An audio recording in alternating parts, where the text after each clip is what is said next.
Welcome back to Sound Fest 2024. And this is the last day, y'all. This is it, folks.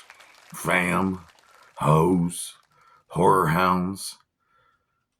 Past 31 days, I've given you a fucking horror movie review every night, alright? I did it.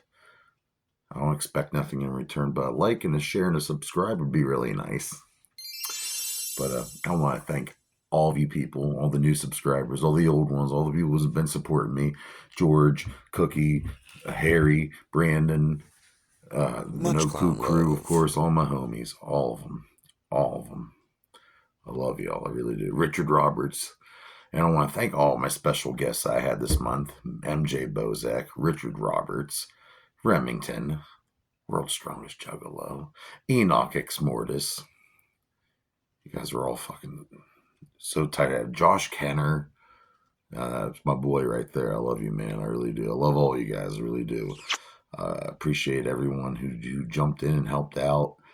And yeah, thanks for making this a success this year, y'all. And I want to thank SON, my boy, for the Samhain ceremony with Zool and Super Famous and the Clockwork E. That was a hell of a fucking show. Fuck yeah. Keegan Grimm, you fucking rocked it too, motherfucker. But Apollo Exodus, of course. I could spend a whole hour talking about my homies. But thank you everyone for all the Halloween fun we've had. I've covered it all. We did obscure shit at Blood-Sucking Freaks with Mike Wood. Thank you, Mike Wood, for being a part of my channel. It was cool to see you. It was cool to hear you, at least. Yeah, but so much just, I hope all of you people have been exercised and all the spirits are out walking around right now, peering into our houses, staring through our windows, along with your creepy uncle probably. But you can slap that motherfucker if he's doing it. But yeah, make sure you hand out the treats. Check your candy, kids. Be careful. Watch out for fucking cars and crackheads and shit. Be careful out there, all right? But happy Halloween. Trick or treat, motherfucker. And you know what? I saved the best franchise, next to Evil Dead, the Halloween franchise. Yeah, we're going to do the 2018 continuation, soft reboot, a legacy sequel of Halloween done by Blumhouse Productions. And it was just distributed by Universal Pictures. It was with New Dimensions, but since the Rob Zombie releases, which were hot and cold with reviews, it bounced around for a bunch of years. They were going to do in 2013, they were writing something. In 2017, it finally came through, but they were going through so many ideas, reusing the Jamie Lloyd character from the Thorn trilogy. They were going to have one called Halloween Returns. I mean, they were going through so many things, but then it bounced back and Universal Pictures got a hold of it, and they, Bloom said, "Hey, I'm going to get hold of some people." So we got David Gordon Green directing this, and is also written by David Gordon Green along with Danny McBride. Yes, that Danny McBride, and Jeff Fradley. So Jeff Fradley, Danny McBride, David Gordon Green. They said we're going to do this new franchise for Halloween. Of course, if you don't know about Halloween, it's about this babysitter. The original one came out in 1978, directed by the great John Carpenter. Pretty much one of the first slasher flicks that became a big hit. And this Laurie Strode, she's a babysitter, and she's being hunted down for no reason by this guy in a white mask who escapes from a mental asylum earlier that night on Halloween night. Yeah, and it spawned many sequels, many timelines, some comic books, and Michael Myers is the shit. He's over here. I got him. Let's bring him at the forefront here tonight. Took a while for this movie to come in, and they came up with so many ideas. But like I said, Blumhouse, they wrote the script. They said, you know what? We're not going to reboot it. We're going to take what we already have, which is already a great franchise. We're going to say the first movie is the only movie that happened in this timeline. So Halloween 2 didn't happen. Season of the Witch, which is in a different world anyway, never happened. 4, 5, and 6, the Thorn trilogy never happened. And Rob Zombies, of course, is in a parallel world.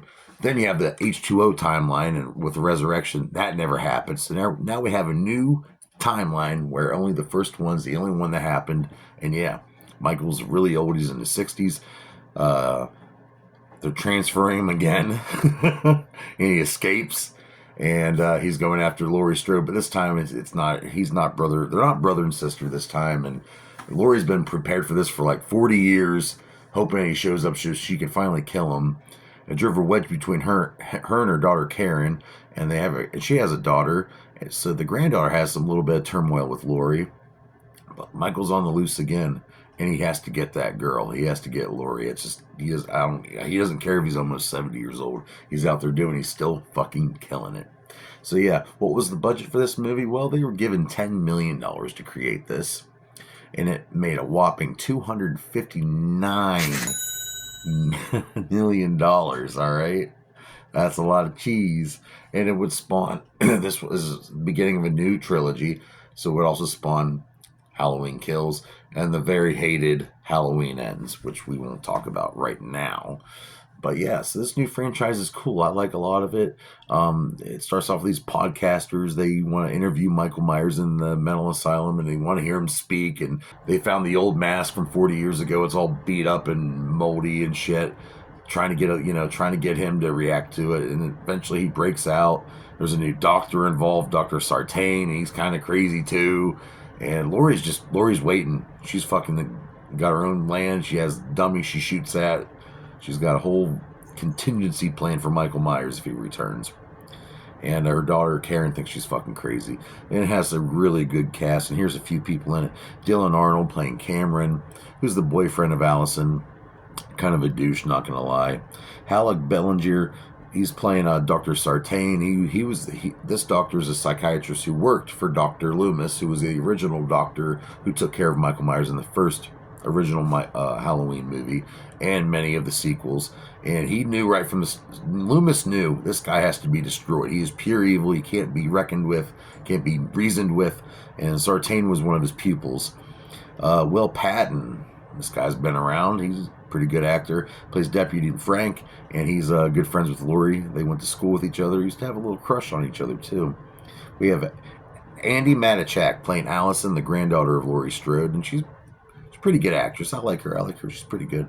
Judy Greer, and I like her on Sunny in Philadelphia. She's in Arrested Development. She's in a lot of stuff. Really good actress too. Ant-Man, but she plays the daughter of Laurie Strode, Karen. And of course, we have Jamie Lee Curtis reprising her role as crazy old Laurie Strode. It was her first big film back in 1978. And well, she's back in full focus. Of course, 20 years earlier, they did H2O, which was 20 years, but whatever. They're starting a new timeline. That one got fucked up anyway with Halloween Resurrection, so starting all over. And playing the Shape himself, James Jude Courtney, and this guy's a good Michael Myers. And if you're wondering, I heard Nick Castle, the original guy who played the Shape, Michael Myers, is supposed to be in this, and he is. He was actually on set the whole time, and they gave pointers to James Jude Courtney, but there's a shot of Michael Myers standing in a mirror, and they actually had Nick Castle wear that same outfit. And it's really cool. They recreate a lot of stuff. John Carpenter did approve of everything for these 3 movies, okay? And they wanted to make it look like a Carpenter movie, and it does. And the cinematographer for this, who created all this great scenery and atmosphere, is Michael Simmons. And they filmed a lot of this starting in Charleston, South Carolina. Took a long time. Like I said, the filming process was alright, but it took a long time to get a script, to get the casting. But when they started filming, they got shit on the ground and it started rolling. And Carpenter, like I said, he approved of everything, and he wanted to make sure Michael Myers felt like a force of nature, not some guy behind a mask or a guy cursed by the Celtic thorn or something like that. A force of nature, okay? And in this movie, in Halloween Kills, you truly feel that. They originally were going to use Jamie Lloyd. They were going to have her be a character. She played the young girl, in the one timeline where Laurie Strode dies, but she had a daughter before she died, and played by Danielle Harris. And Danielle Harris was really counting on that, and they didn't give it to her, unfortunately. Love you, Danielle Harris. You're still a badass bitch. Colin Mahan did the voice of Dr. Loomis in this movie. Here, an old tape recording. He's a comedian. And in Halloween Kills, they have a guy that looks just like Loomis playing them too. So Dr. Loomis is still a part of this franchise, even though Donald Pleasance is not with us anymore. God rest his soul. Makeup was by Christopher Nelson, and he was responsible for both the Kill Bill movies, Pirates of the Caribbean, some of the Guardians of the Galaxy movies, and the Suicide Squad movies. The guy, like I said, good-looking movie. There's some brutal fucking kills in this too, man. I mean, Michael is relentless, and it leads right into part 2, which is Halloween Kills, and I really like that movie too. But Blumhouse Productions, they had a really good ambition for these movies. I do feel like it kind of fell apart at the end. with Halloween ends, but whatever. You're gonna have that shit. It's just gonna, it's just gonna happen sometimes. But what do I rate Halloween 2018? Well, what do you think, Michael? I think overall it's a good movie. It's a nice reintroduction into Michael Myers, showing him from a different standpoint. But I'm gonna have to rate this movie 4 out of 5 dog dicks. That's a great rating, all right. But thank you so much, for real, for real. I'm being Jay Swim right now. I'm being serious. Thank you so much, everyone out there. And I hope you enjoyed my single I just dropped tonight. That's right, I'm back in the hip hop game. Quantum Immortality, my single off my upcoming album, Weed and Porn. It's out right now. Go to YouTube, Amazon, Apple, whatever it is. Look up PJ Bozak, type in Quantum Immortality and find it. My homie Mike McHugh, Havoc, my homie Gravebait, helped with the production and the beat and the mastering. And my homie Insane E, yeah, he did that fucking artwork too, because he's the shit, yo. Talking about But yeah, I hope you enjoyed the song. I hope you all have loved Soundfest 2024, and there will be a Soundfest 2025. One day, this will go beyond a show and hopefully become a real festival. You can come and visit. So thank you for the likes, shares, and subscribes. Bozak Nation, we are on fire, and we're going to spawn into a supernova one day. All right? So happy Halloween. Have a safe, happy Halloween. Party it up. Live life. The Festival of the Samhain has not stopped yet. And look out for those spirits, because right now there might be one right behind you. Okay. Thank you for enjoying Soundfest. Here's a quick little clip from Halloween 2018. I love all the juggalos and juggalettes and everyone in between. This bitch is in a nasty bathroom at some gas station, man, and they had to make this gross. It's kind of a throwback to the Curse of Michael Myers scene where, and here you go, here's some chiclets for you, bitch. Don't choke on them. Choke on all this. Alright, I won't say that. But yeah, now she's crawling on the neighbor's pubes and fucking piss and spit and cockroaches. Blah, Soundfest. Love y'all. See you next year.